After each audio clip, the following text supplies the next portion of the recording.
believers. We have Nicole, Eliza, Graciela, and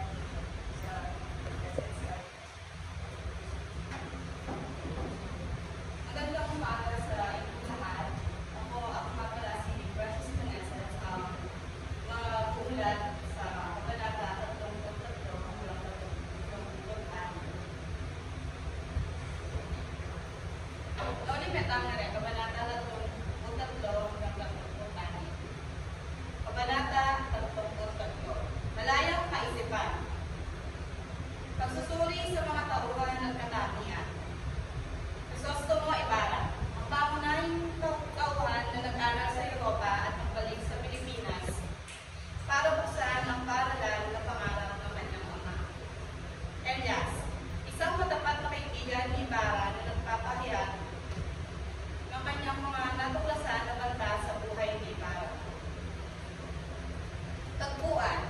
Ang tagpuan ng kabanata ay sa bahay ni Ibarra kung saan nagkaroon sila ng mahalagang kalastasan ukol sa mga kaaway na nagbabanta sa buhay ni Ibarra.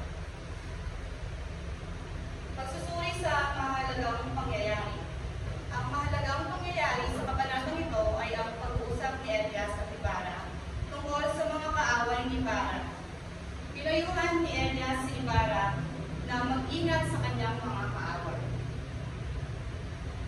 Pagsusuri sa sukdulan. Ang sukdulan ay ang pag-uusap ni Elias at Ibarra tungkol sa mga kaaway ni Ibarra at ang mga banta sa kanyang buhay.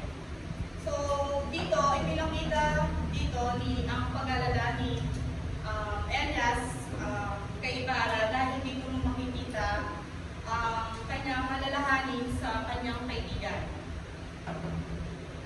Kaya siya mismo ay kinausap si Ibarra upang bigyan ng pag-iingat at babala dahil si Ibarra nga ay binabantaan siya ng kanyang mga kaaway. Mga kaaway na sobra ang ingit sa kanya at galit. At ito ay ang mga pride. Ang mga pride ay ang mga kaaway ni Ibarra. At ang pride ay ang mga pare. Sila yung mga pare. Pagsusuri sa tunggalian.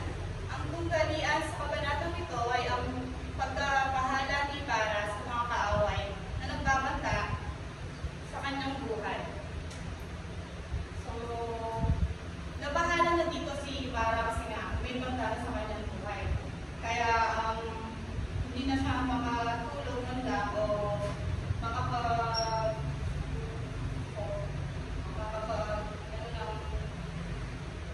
hindi na siya makapag-focus sa kanyang mga ginagawa.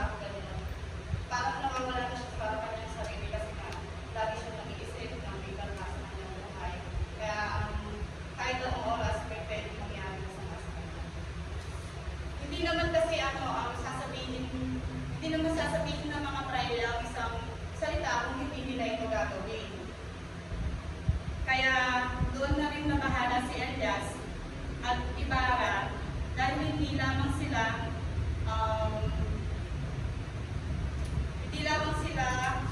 ordinaryong tao, kundi ang mga pride